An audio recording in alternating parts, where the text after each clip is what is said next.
Is that your fifth ambient album or your fifth solo album? Is there a difference? Good question. It's my fifth solo album. It's not as ambient as the first four albums, so I'd say there's definitely a bit of a creative departure here. Was that So intentional, not intentional? very intentional. Yeah, I wanted a just a bigger, heavier sound, more intricate, more musicians. There's six guest musicians on the record, so it was a big undertaking, but I'm really glad I did that. And And um, yeah, it's definitely a progression, I think. the overall production, do you just write the material and you have a producer and he puts it together? Do you sit in on all of that? Do you do that yourself? Do it all myself. I recorded everything. A couple of the guests recorded their own parts, or I recorded them. But then I hired a friend of mine, Sammy Fielding, to mix it. So this is the first time I've released a solo album that I had someone else actually mix, but I did all the recording.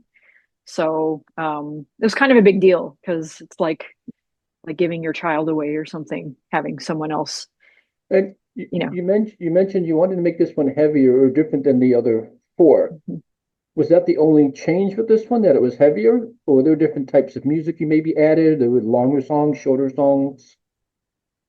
Yeah, all my song lengths have varied a lot, but I'd say there are a lot more instruments. There's more rhythm. There's actually drums on the record, hand percussion, drum sampling, a lot more synthesizers. So just a wider range of instrumentation, more And influences, more like folk influences, industrial influences.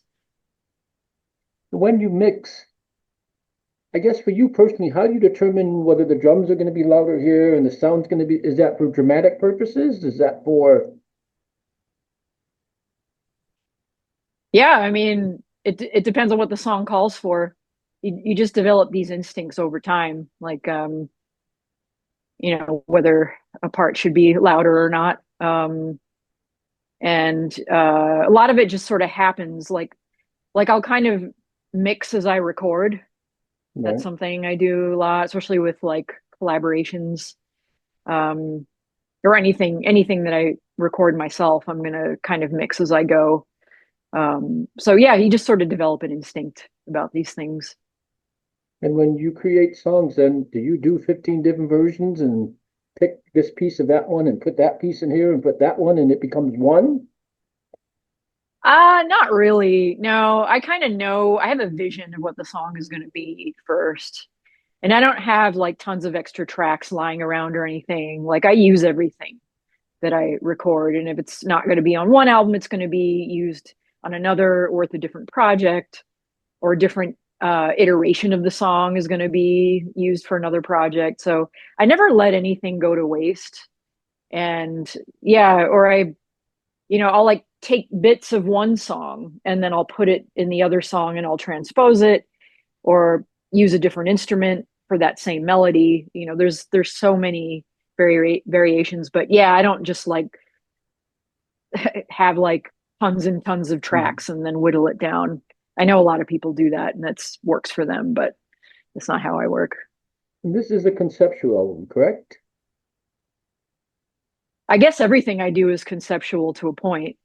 I didn't really have a firm concept when I started the album. It sort of came together as I wrote the lyrics and, um, you know, picked out the artwork and all of that. And then it just sort of solidified as I went.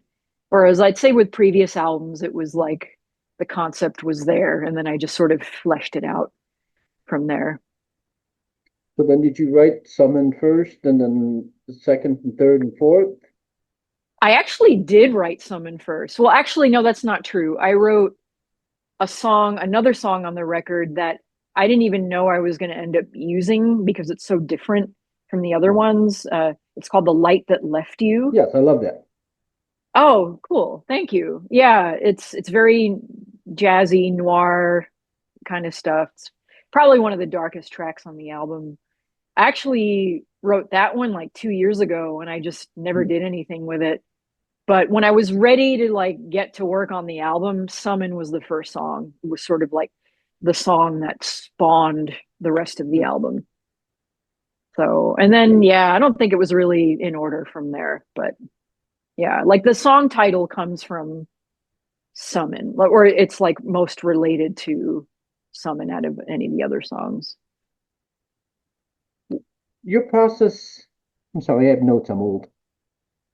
Do you not conceive something, you do something with your dreams? Is that how you make your a song? Do you have a dream overnight and then you hurry up and put a tape recorder next to you and try and record it? And It's sort of sometimes happened that way where like I dream some kind of idea. Sometimes I'll dream a melody and then what I won't like I'll use the voice recorder app on my phone.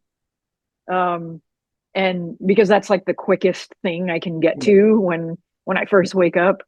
Yeah, there's a song on the album Depths of Us that right. yeah, I totally woke up and had that synth loop in my head and I sang it into the voice recorder on my phone and then spent days trying to find the right synth sound for it because I Yeah. had this idea of what the synth sound was going to be, but I didn't get it quite right. So I picked like the closest thing I could find that was what I was sort of dreaming up. So, but I'm happy with it anyway. Well, let's use depths as an example then. Can you walk me through that process? You woke up, you had this idea, you put it in tape recorder. Do you immediately have like an idea for a specific instrument that would be perfect for that? Or do you have a melody idea that's going to work? Or how does that all work for you? It's different from song to song, but that one, I'd say like I had the loop. It's just like 4 or 5 notes that just repeat over and over again. And the thing that first came to me was the vocal melody. So I had this vocal melody laying over it. I had these lyrics written before, and I knew I wanted to use it for this. So I just sort of like I used the lyrics as sort of the raw material to like shape the vocals in, but I already had like the vocal melody was sort of a separate thing from the lyrics.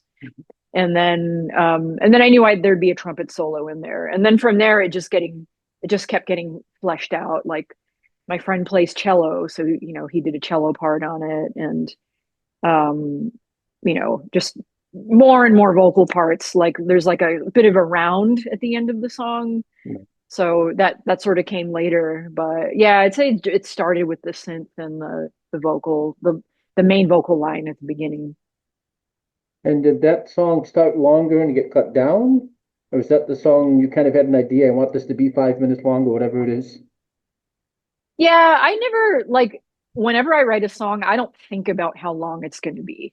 I just write it, and if it feels finished, it'll just be a feeling. Like I won't be like, okay, the song has to be Right. like, you know, 10 minutes or 5 minutes or whatever.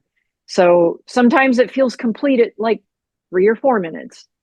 You know, I've had songs on my previous albums that are like a minute and a half or 2 minutes. It's almost like some kind of, you know, bridge or some kind of, Yeah. um, you know, passing, you know, track onto the next one.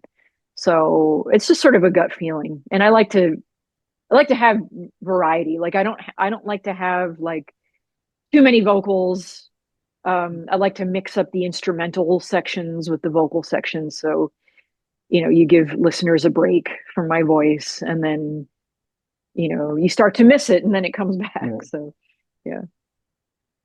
When you finish a song and you start working on another one, if something inspires you that you think would better the first song, will you go back and change it or is it just done? Oh no, it's totally, I go back to all of the songs. Like it's never just like, I don't just like completely finish one and then move on to the next one. It's like, I'll have like 3 or 4 in the works and I'll be like, all right, I have 3 or 4 songs. And it's like, what else does this album need? Right. Like to make at least like a 40-minute album, right? Because that's sort of like album length, give or take. Um, what what can tie all of these together? And sometimes like that's how I'll write the fifth, sixth, and seventh track. It'll be like these are the things that are sort of um complementing the earlier songs. And so it's a very nonlinear process. I like it doing it that way. And I hope to say this right, but your music seems to have a very visual flair to it. Are you thinking that way when you're writing, or is it? Do you almost think like live too? I would imagine in a dark club with smoke and stuff, this would look really cool. Is Oh that something you yeah, think about when yeah. you're creating it, or does that just kind of happen? Well, both. Like I definitely think about the artwork. I think about performing it live. When I perform live, I usually have visuals behind me, sometimes fog. So there's always a visual element, and that definitely in the lyrics. Like for all of my projects, like the visual, describing my emotions visually is like the key to my lyrical process, no matter what I'm working on. And you've done two videos for this so far, or one? Yeah, so far, and a third one in the works. And are they part of a storyline, or is each one its own entity, I guess? Oh yeah, they're pretty different. They're pretty separate, I'd say. I mean, there's an overall arching theme of frustration and conflict. But I'd say like Summon is more um it's just darker and more maybe philosophical than Crimes of the Soul. Crimes of the Soul is too, but it's Crimes of the Soul is like kind of angry and almost like um it it touches on moments of like hopelessness. But then there is hope because I don't want to completely give hope on humans as a species, but Right. sometimes I feel like I have. So yeah, Right. it's sort of like, yeah, it's kind of this angry song, whereas Summon is more like, you know, it's it's about Summon is more like the line between life and death. There's something much deeper going on there, and the lines that we walk between the concrete and the spiritual world. And when you create music like this, is it almost therapeutic for you? Absolutely. Yeah. Yeah, I don't know what I would do. I mean, if I didn't have music making Right. in my life, I don't think I'd be a very happy person. And I'm not exactly sure what the original idea is when you started this project, but did you get all of that in the end, the finished product? Sometimes stuff gets cut out for budget reasons or stuff is too long. Not really. I'd say that's more common with my band. Vastum will have like more songs than we need for an album, but then those songs end up getting used for singles. Or there was like a song from our last record that ended up being used in Decibel Magazine's Flexi, like it was Right. like the Flexi single. So stuff like that, or a compilation, or I'll do like a remix of a song and use it for compilations that I get asked to do. But yeah, I'm not really one to lie on tons and tons of material that just don't go anywhere. I like to get it out there and then move on to the next thing and do something new and fresh each time. You mentioned that some. Is there a different writing style for you when you do something solo versus the band? Oh yeah, it's totally different writing style with because I'm recording everything myself. So I'm playing most of the things myself. Like if I have a guest, um, I'm just usually doing all the instruments, but sometimes I'll have a guest. But yeah, it's like I don't really you know they're very different. And like with the band, I'll make a guitar demo and send it to everybody and write out guitar tabs sometimes and then people learn the song and then we get together and we jam on it. But with the solo project, it's sort of like this complete thing while I'm working on it. And like I said, I often mix as I go along, and then while I'm doing that, I'll go back and add another layer that I didn't think of because the mixing process spawns all these other ideas. So it's yeah, and some songs take to like they come together really quickly, like in an afternoon. Stuff usually takes longer with the band. We're a five piece, and we have two singers, and we usually wait till everything's done and then we go into the studio, like pretty conventional process, but a solo project is really opposite of that. And when you get inspired and you have to record it in the morning, do you find that that comes from either you've had a really good evening the night before? Does that make a difference? Like if you went out or you saw a band or something inspired you, or is it just Sometimes, yeah, sometimes I'll watch someone's set and I'll be like, wow, like this is giving me some ideas. I'd say it doesn't happen that way often, but it can. And and sometimes I'm really inspired at night to just record like way into the wee hours of the night. You can't really like turn it on and off like a switch. I can't. It has to just come to me on its own. It takes over. did you seem super well not seem you are very busy. Do you have specific parts of the year, like for this 4 months I'm doing my own gig, and then these 3 months I'm doing the band, and then maybe 2 months I'm doing this, or does it just kind of happen? It just kind of it happens, but there is some planning. Like if I know I have a tour coming up, I'll just have to push other things aside. Um, and because I'm not constantly touring. Like Right. it I know people that tour like months and months and months out of the year, and one of their biggest complaints is they don't have enough time to write new material. Right. But I have more time. I mean, I have a job, so there's that. But you know, I work when I'm inspired, and I think that's what's important. Like even if I am busy, if the flow is coming through, I have to like seize the moment. Otherwise, I don't know when I'm going to get it back, and that's always a sad thing. Sometimes I'll just record rough things on my phone, and then put those aside for like weeks or months, and then get back to it when I have time. So that's the thing about being a working musician is you can't plan too far ahead because Right. opportunities can just come suddenly, Right. and they can be really good opportunities, and you want to make them happen. So I try not to plan too much in advance, so that I can be flexible to do things that come up that are really exciting. Is there a song or something on this that you were impressed that, like, wow, that like maybe you didn't think you could do that, or Yeah, I'd say Crimes of the Soul definitely is like I'm pretty proud of that one. That song feels so huge to me, and I've never written anything like it or like sang in that specific style before.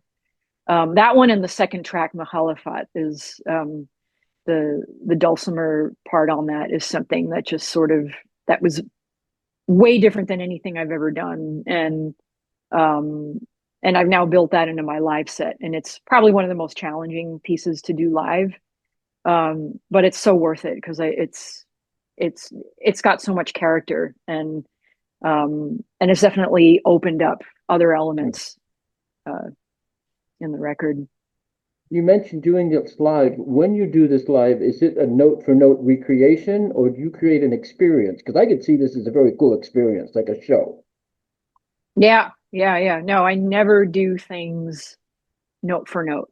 Like there'll be sections that are the same, Right. but especially on this album with all the guest musicians, all those people aren't going to get to play with me live. So had to, I did, I debuted this material live actually for the first time at the Arab American Museum a couple of weeks ago. And I had to figure out a way to fill in the space where the viola solos were and the guitar solos and, um, you know, other instruments. Sometimes if they're simple enough, I can use them as a backing track. I try not to use too many backing tracks. Um, but like I wrote this whole new synth part to the Summoned that wasn't on the album, and a whole new vocal part. And it's that's very exciting to me. Like I like using the live space to do something totally different with the songs. It's very rewarding, and I can keep changing it at will. So it doesn't have to be the same thing every time I play. I know you probably don't play as much as you do create, but do you have a preference to either? Do you like playing live more than creating the song in the studio? Do you like? That's a good question. I would say at one point I liked recording more than performing, but now I get so much out of both that I don't know that I would ever just want to do one and not the other. I mean, I definitely want to record. There's probably like maybe it's more like 60-40 instead of 50-50 because when you record like sort of, you know, the world is your oyster. You can just there's so many options and opportunities.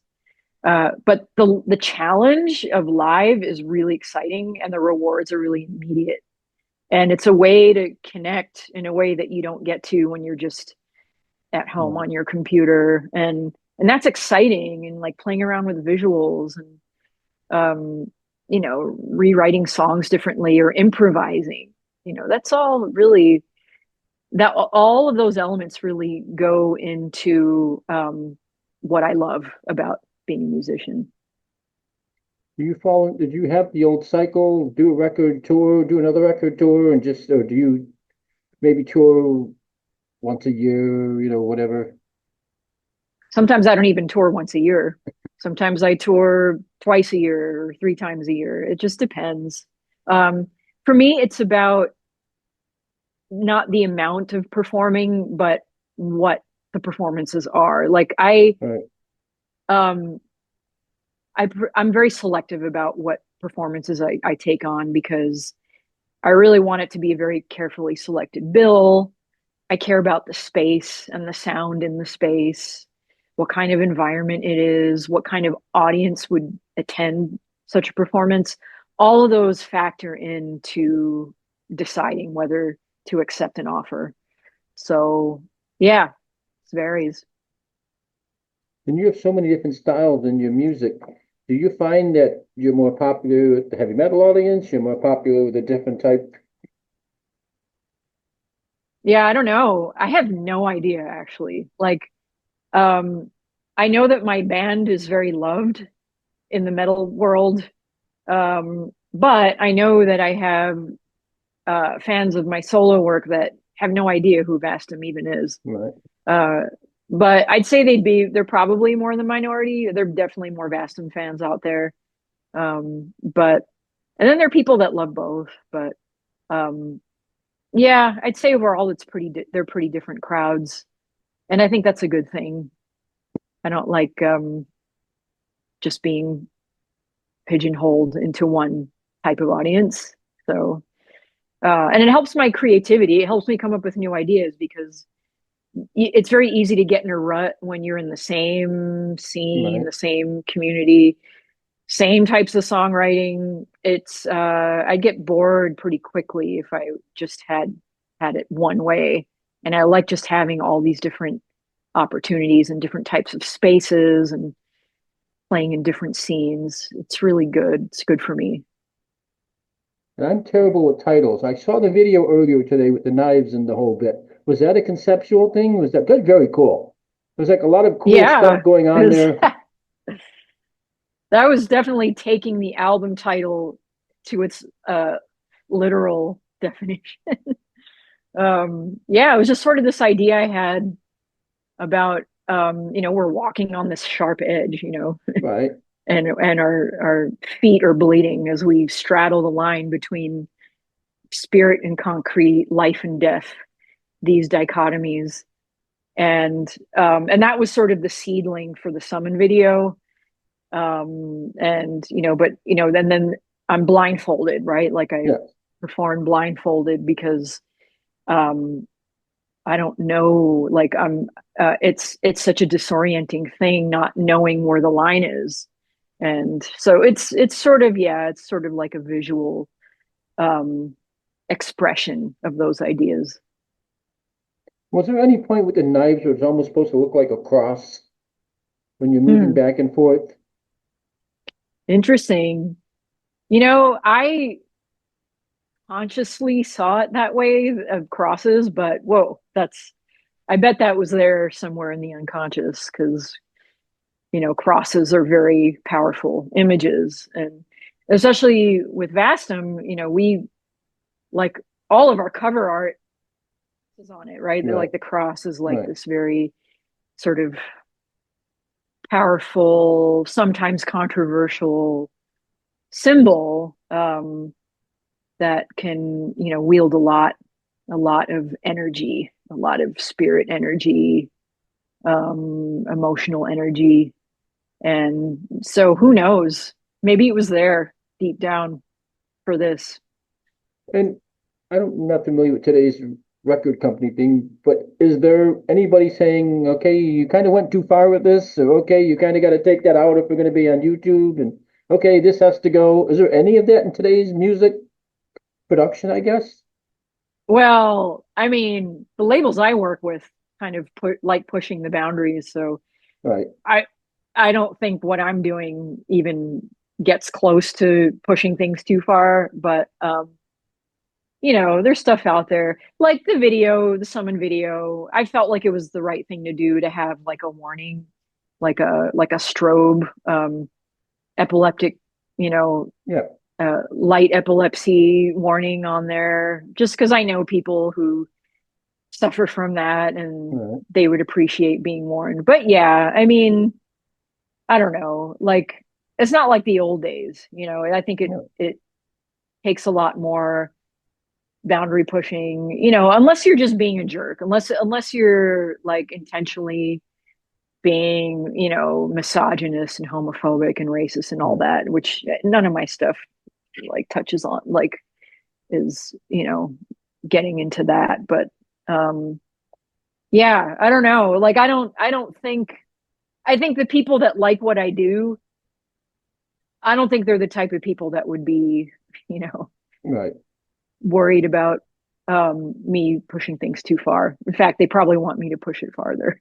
And I'll probably keep doing that. What's next for you? Well, mm, a record release show later in the year, um, and more performing. I've been asked to do a lot of very exciting collaborations in a very short period of time. I Right. can't talk about those yet, but they're really cool. And another exciting thing is that Vastum has been, we got our live lineup back together and we're rehearsing and we're going to be doing some touring in the early part of 2025. So that's all really exciting. In collaborations, do you collaborate with people maybe you look up to, or have you collaborated with people who look up to you? And like, what's that whole process like? Yeah, that's a good question. I definitely collaborate with people I look up to, like that's for sure. Um, they they might look up to me too. I think some of them do. Right. Um, maybe vice versa. It's all really different. I think people like approach me if if they know they have like a shot, Right.